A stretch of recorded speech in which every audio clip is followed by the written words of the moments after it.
Good evening, everyone. This is TC about to give you a chart analysis update on the end-of-day plays. First, we're going to do a little wrap up of yesterday's action. One of the first plays was BPTH. We had originally called this at 54 cents, and a 3% goal was 56 cents. So let's see how this one did.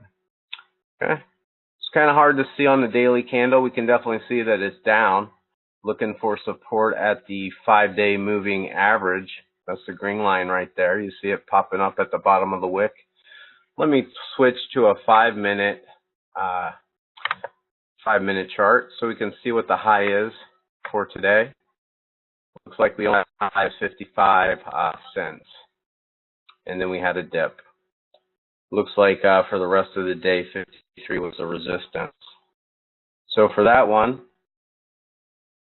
we had 1.85% return on that potential return. So moving on to the next one, BDR. BDR on the daily chart, we see that we had an action above the candle from yesterday. Remember, I talked about getting above the 107 retracement line at 38.2%. It did go above, but we have a wick going below. So let's switch to the 5-minute candle or 5-minute candles to see what kind of action we got. So we did have quite a bit of dip right there, but then we had most of the action was above this retracement line. So there was opportunity for potential gains at the what percent is that? 2.83% potential gains. All right, moving on to the next one, DXYN, and then going to the daily chart real quick so we can kind of see what we talked about yesterday. It's definitely above that 115 retracement line that I was talking about yesterday, finding some support in that area. And then we see the moving averages kind of curving up a little bit. Today's action was within that wick from yesterday, so we like to see that bullish type of action. Let's switch to a 5-minute chart to see what the action looked like for the day. Okay, so here we go. We have a little dip here, but then we recover and we're above. Oh, excuse me, I misspoke. Nope, all action was above the 115, so we were up here, potential to get 128 on the play today, which would have been 8.7%, 8.47%. That's pretty good. But let's look at our winner for yesterday, SPI. Let's see what kind of action we had on that one on the daily chart. Remember, we kind of had a wick. We had that wick going up above both of those moving averages, the 5 and the 20. Basically, we went up to $3.25 on the 50-day, or excuse me, the 50% retracement line. That's why I draw these lines, guys, because it kind of helps me know what the potential gain could be when we get into the movement. And you'll see this as soon as I switch over to the 5-minute chart. We see that it goes right through those levels. You see how quick these start going through at 9:40. We start getting some volume coming in again at 9:55, and we're already up to 38.2% retracement, and then we go up and touch the 50% at 325. Potential gains on this one was 37%. For an average of a total of, so if you bought all of them, your average total potential gain was 12.72%. That's pretty good for the end-of-day plays list. So I'm hoping that those type of gains is going to help our new traders here. Let's move on to the trades, the end-of-day plays that we posted today. The first one that we had on the list was IPCI. So on this one, let's switch back to the daily chart real quick. All right, so we see this is bottom down. Again, just a quick refresher, I draw from the top left to the bottom right. We find the bottom right here at about 43, 42 cents per share. And then we see that we're starting to bottom out here. So if I zoom in, we can see that it's starting to pop up a little bit. We called this one at about 51 cents per share, and the 3% goal on that was 53 cents. So, you know, right in there, if we can find some support there at 52 and move next, I believe I put that our potential gains area, and I'm not going to like shoot for the sky for 130, but I'm going to stay right around the 60-cent range, right here where we're starting to get a little bit of resistance and it's getting batted down there. So right around the 60-cent mark, I would say potential, you know, suggests that it could move to that area tomorrow or next trading day. Alrighty, moving on to the next one. We have PTIE.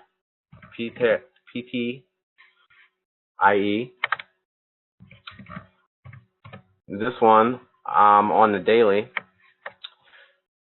So this one went up and touched the 20-day moving average and then came back down. So it has that wick. It has potential gain, you know, recent gains of about 116 or recent highs of 116.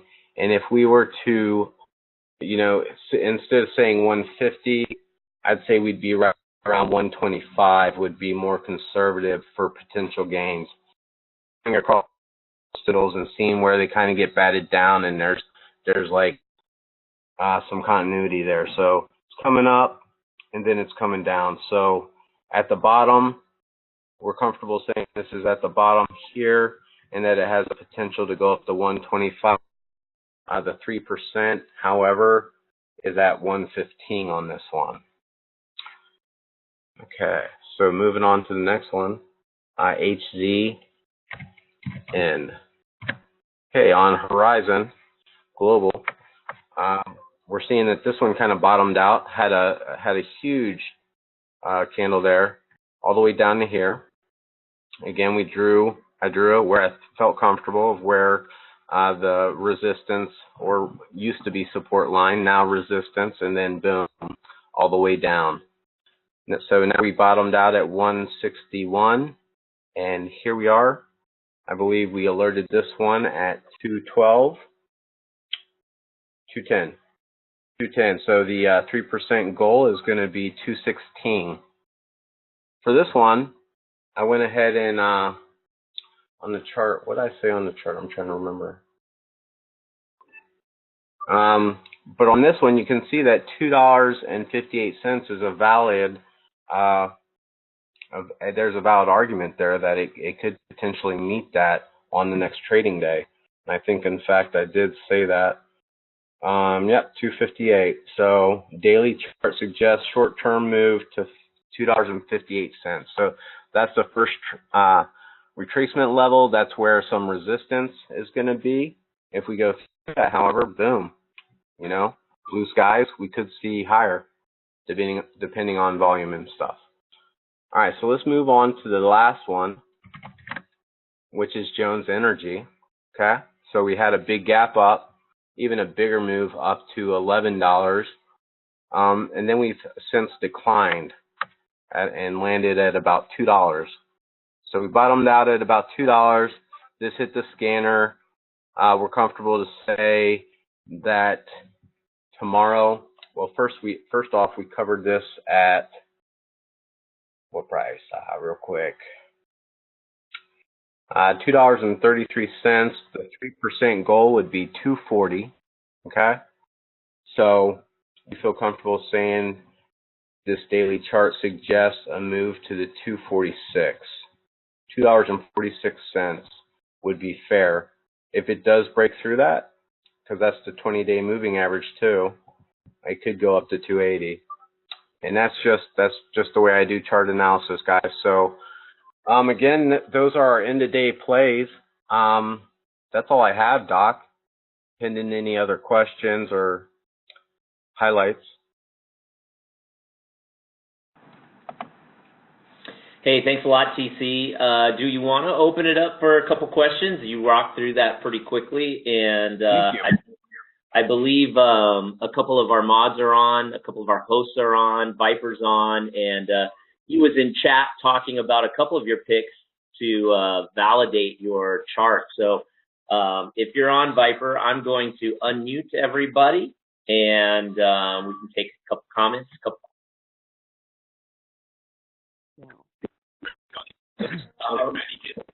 All right, say your name first, and then ask the question.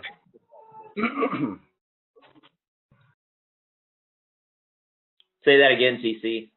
Oh, sorry. I was going to just say, please state your handle and then your question. Am I on? Am I not? Can you hear me? Yeah, who is this? This is Viper SRT 40. Hey, okay, Viper. Go ahead. Hey, Viper. Oh. Sorry. Getting the girls out.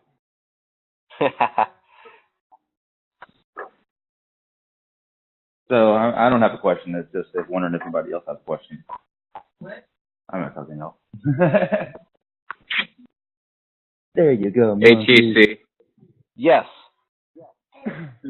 Who's that? Can you do a chart analysis on APIL? Yes. Is this Bra One logo? Yeah. Okay. Which one did you want? APIL. Yes, I was going to bring that up. Funny you should bring that up. Here we go. So this is the daily. What's your question, Bra? I just want you to go over it. What do you like? Oh, about okay. Cool. It's kind of a mess. So here, let me do something. Let me just remove these real quick because I can draw them.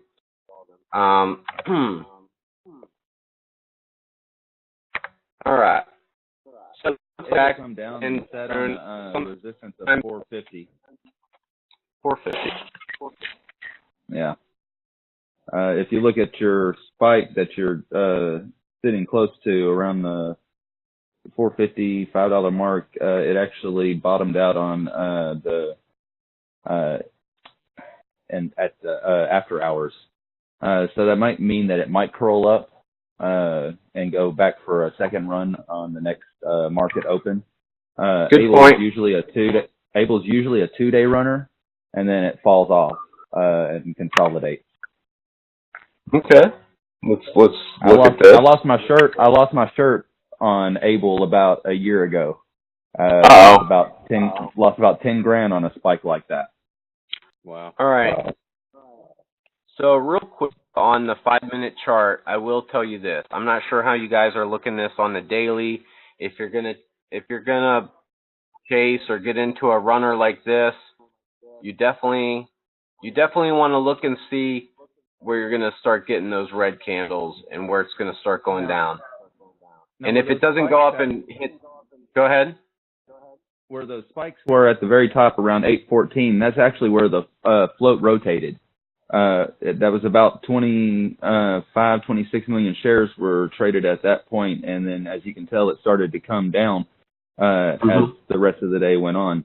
You had a head and shoulders. You can actually see the neckline from the first spike to the third spike. That's the reason why you had a hard drop at that at that resistance zone of about 750. Yep. Right about there. Is that what you're saying? Actually, if you go up, what is it? Okay, the very first spike, the top of the spike, if you're looking at the, what is it, 1030? 1030 spike, the very top of it. If you take that and create, well, basically the neckline that you were doing it off the base. I did the neckline off the top. Like right here? Yeah, going up from there back to through. Because really, if you think about it, you're looking at your top resistance, not your bottom support. You know.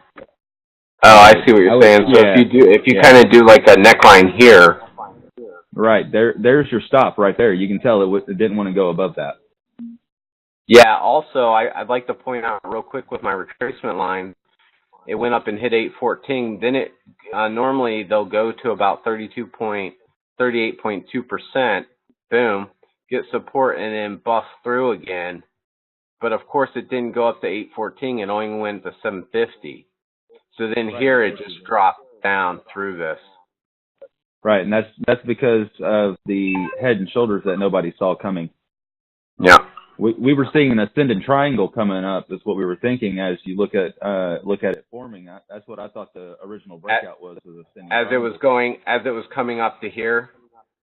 Yeah, but then it started. But then as it hit there, I could see it rolled over. We were hitting you're making a major resistance. You see how many spikes and how much of a solid line that it's creating right there in that little arc.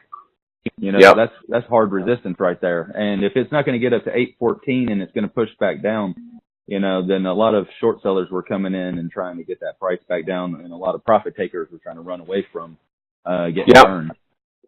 Also, a good thing to note on this one, Viper, is that it's at the 61.8% retracement at 481. Right, it's sitting on a great support line. It's actually sitting at a a little over a 50% zone if you actually look at the last hard spike to the very low. So that's a good point that it may actually roll up and squeeze again on Monday, but I'm not sure if it's going to get up to past the 814 level. Yep, and you might want to look at the 608. You might want to look at it like you might get a couple dollars back out of it before it spikes down. So I don't think it's going to get far enough up to save people who are at the top. Yeah, so definitely play this one with caution. If you get in, say, the 480 or 450, look to get out somewhere around here. And on any spike, the third day is always short day. On any spike that you ever see, third day is like where the heavy shorts really fall into play. Your guys like pump and dump that was on earlier, that's where his bread and butter is. He's sitting trying to want to get in on the first day, but he don't want to get squeezed. You try to get on the second day, but you still don't want to get squeezed because you know that there's still a second squeeze probably coming. And then on the third day, it's out. It's dead. Usually it's dead in the water, and it'll go back down to consolidation to where it originally was back in the $3 range. Cool. All right. So that's something to keep in the back of your mind. That way you don't feel like you're going long too long, you know, because certain stocks are good to stay long on, and they do build their higher lows and continuously grow up. But this isn't one of those stocks. This is a heavy spiker, and as you can look at the chart, you see spike, spike, spike, spike, spike, with a lot of consolidation in between. Right. Cool. Great comments. Yeah, one of the best ways to place stocks like that, you'll see Able, GEVO, Alt, and several other ones that are like that. And what they'll do is you wait till they get down to their lowest of lows, and you load up, and you just wait. You may wait a week or two or three or four, maybe a month or two, but just wait. You know, and it won't really go below that lowest low, but it will go above it. And if it runs, it's going to be off the charts run, you know, not your average run. So, you can load up or you can set alerts. So that's really what I do. I set alerts. So what I do is on those stocks, I'll set, like Able today. I knew once it got above 4, it was gone. You know, I knew once it was above 4, that thing was running like crazy. So I actually had an alert set at $4. So kind of like this one.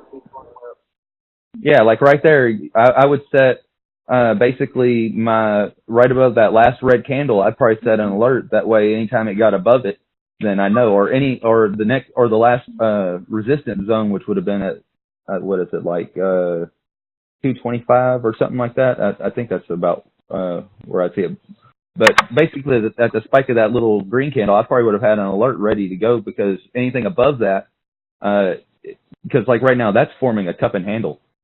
If you actually look at it on a daily. So once it actually hits up to probably 258, it'll probably pull back a little bit, and then it's going to shoot off to probably 3 to 350. We got a little gap here too. Mind the gap. Right. Well, you know, gaps, they always try to fill their gaps one way or another. You know, if you look at a stock and you mark off all your gaps, if it hasn't been filled, then you just need to wait for it to be filled, whether it's on the short or the long side. So Viper, do you have a list of stocks that you're watching for these parabolic moves? No, not really. I basically wait for. I got trade ideas, and basically I just wait for the right volume to come in. It's like Able today. I hadn't looked at Able in about a year, but I saw that it was up over, I think, 10% in pre-market, and I was like, oh, something's up. So I went and looked at the news, and guess what? It had a catalyst. And what happened with that catalyst? It squeezed out all the short sellers. What time did the news come out, Viper? Well, I want to say it was around.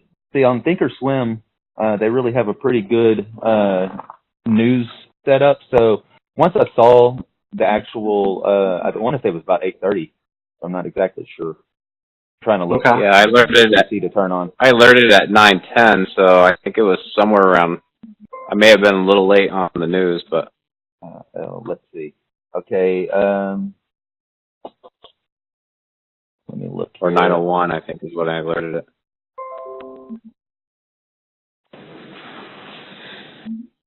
Cool. Yeah, here it is. Actually, it came out with that news at 3:16 in the morning. Wow. Yeah, I see 1:16 a.m. Pacific time. Yeah, so I mean, on my platform, I was seeing it at 3:16, and then they put out another post about an hour later through Bazinga. Someone got some shares right here. Another I great go live with news 450 and Trade Ideas, or not Trade Ideas, TradeStation. If you use TradeStation, they have a live news scanner that's free versus having to, get with, one of the more expensive $1,200 a year platforms.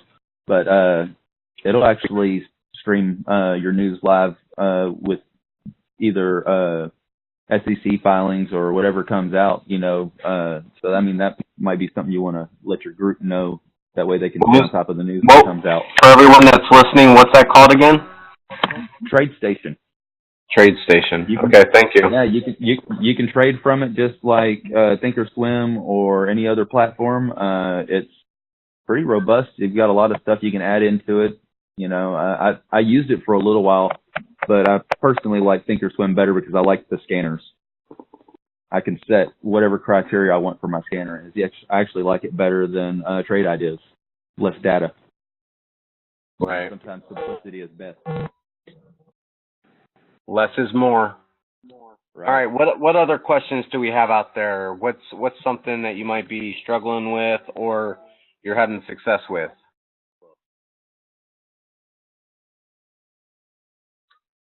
I was looking at that TradeStation. Do you actually have to sign up for an account? I think so, but I mean, really, I don't think you have to fund it. I think you just got to sign up for it. Okay. Hey, TC, Viper had a couple comments on two of the end-of-day alerts. Viper, you were talking about consolidation on two of them. Which ones were those? Where there was consolidation? Wait a second. Was it ICPI was one of them? Yeah, ICPI was one of them. Yeah, it's a former runner, and it also is building a higher lows. It's getting squeezed up underneath the right around the 13 and 20 EMA. If you actually put those together, it's kind of sitting in that right in that range. So if it breaks above those with news, and that's the trick. Now, if it breaks above it with news, you'll have a good runner. If it just breaks above it, it'll be a chart pattern. And don't get me wrong, chart patterns have good runs too. Maybe not as good as news. You may see a spike of $1 or more, but then with news you may see $2 and $3 just depending on the type of volume that comes in after the news. And then I think the other one was, I think the other one was HCN. Yeah, HCN, that was the one I said looked like a cup and handle forming. Okay. And Yeah. that's something that the swing traders need to keep in mind, because if it forms the actual handle, then from the handle it's going to be a run. So I mean, you might want to wait till it starts to form that pullback down to an EMA of any form. Basically whatever EMA is sitting underneath it after it goes above it. So usually you'll probably have anywhere between your 2 EMA to your 20 EMA that it could actually get above. But once it lays back down onto that EMA, wait for it to start to go back up, and that's where you really want to buy on that green candle coming back up off of that cup and handle. I mean, right now you could buy right now, but then you're going to have to come up to the top of the cup before, and it's going to hit resistance once it hits the top of the cup. We're getting quite a bit of feedback on the other mics. If you don't have a question or a comment, could you mute your mics, please? Awesome. Okay, are there any other questions or comments?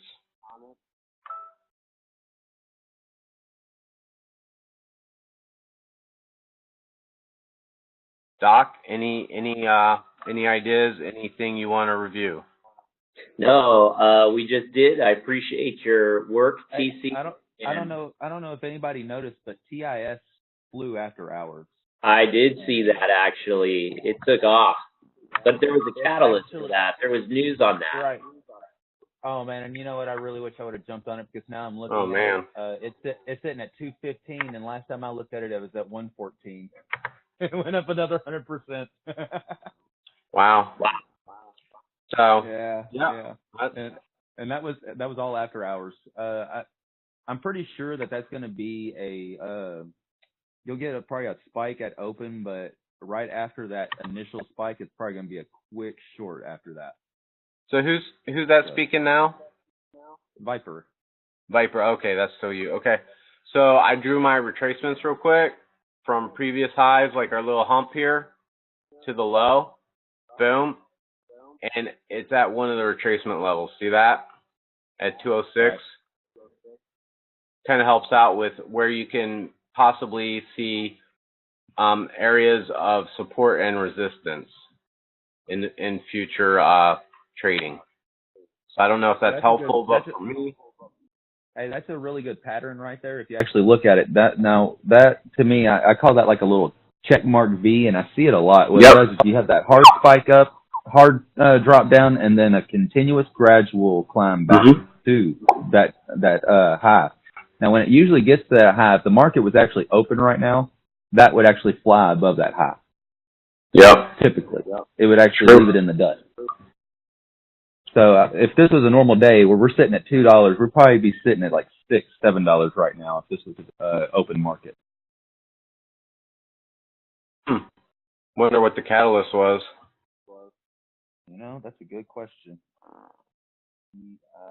I'll tell you if I read the news on it. I can't remember what I read, though.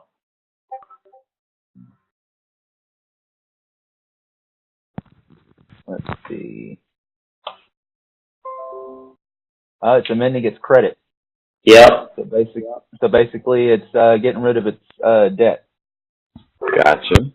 Well, that's a good thing. Good, because that basically, I guess it depends on the amount of debt that they released, because if you actually know exactly how much debt they released, then you know about where the price of the share is going to fall. Kind of like with any type of buyout or something like that. If you see the price, what you do is you divide it by the outstanding shares. So say something, they had a merger for $350 million, and say the float's, $40 million, well, you're going to, or not the float. Well, you can do the float if you want to. The float's just as well, because that's shares that's open to the public.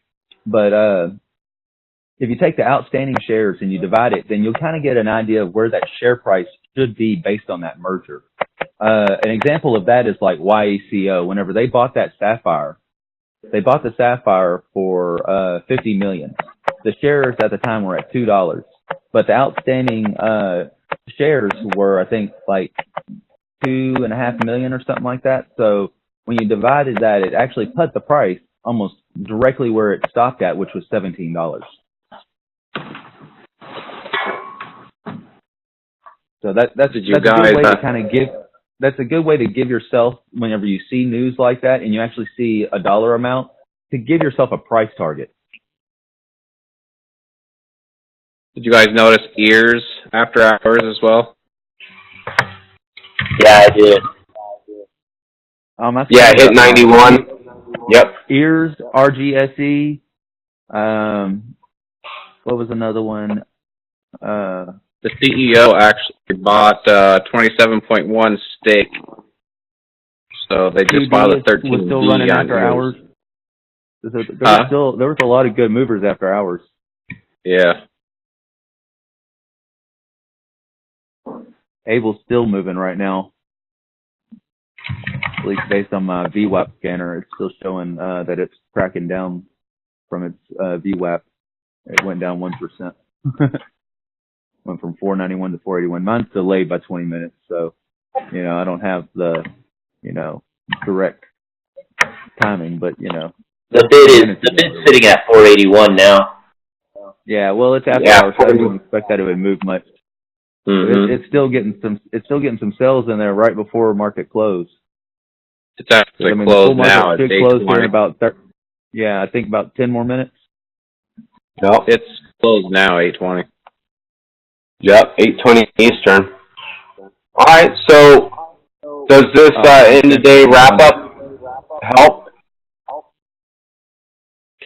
Yeah, it was very good information. Well, me, I'm a research guy, so like anything that like if I see something, I instantly research it, and I research it hard. So I mean, I'm going through every type of data, whether it be SEC filings or Google searches or I'll try to find any way to get whatever data I can. So if I'm like seeing a stock that I'm interested in, I want to know everything about it right before the buy. Sweet. But, yeah, that's something that is very valuable. Yeah, that's definitely good information. Always do your DD. Right. I know a lot of people, they just jump. Yeah, they see these plays and then they want to get in, but you really have to do your DD. I heard someone the other day talking about wanting to buy a stock because their whole office was buying the stock. So then I go looking at the stock, and first off, it had a lawsuit. Second off, it had an offering, but it didn't meet the requirements of the offering. So the price was way too low for the offering, and it wasn't going to match the offering. So it was stalemate, basically. And it was sitting at resistance. It wasn't dropped down to some type of support. It was sitting at resistance. And this person was talking about loading up on it. And I was like, no, don't ever buy out of randomness. Don't buy because someone told you to. Don't buy for any of those reasons. Find your own reason, your own edge, and buy for that reason. And stick to your game plan. If you say you don't want to lose $100, well, don't lose $100 on a trade. Doesn't mean that, you can't get back into the trade later. Yep. Exactly. I think a lot of people make that mistake. They just jump, and then they find out that they're going into the red, and then they're waiting, trying to get back to above water, and then they never get above water. Me, I'm fortunate to have a lot of money, and not everybody's fortunate to have a lot of money. So if I take a loss, I take a loss. It doesn't hurt my feelings. But if someone's worked, 40 hours a week and they've taken that $1,000 that they made that they could use on a bill or something like that, you don't want to take that money and treat it like you're buying a lottery ticket. You really want to treat it like a job and like you want your money to actually work for you.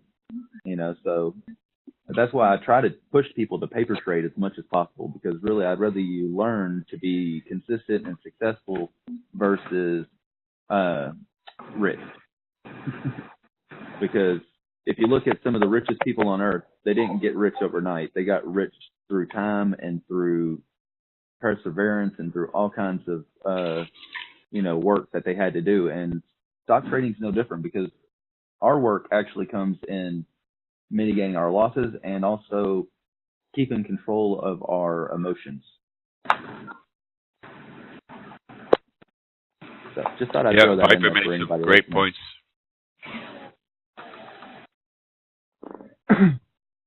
Fantastic. Great points by Viper. I'm really liking that HZN. I'm going to keep my eyes on it over the next few days. Yeah.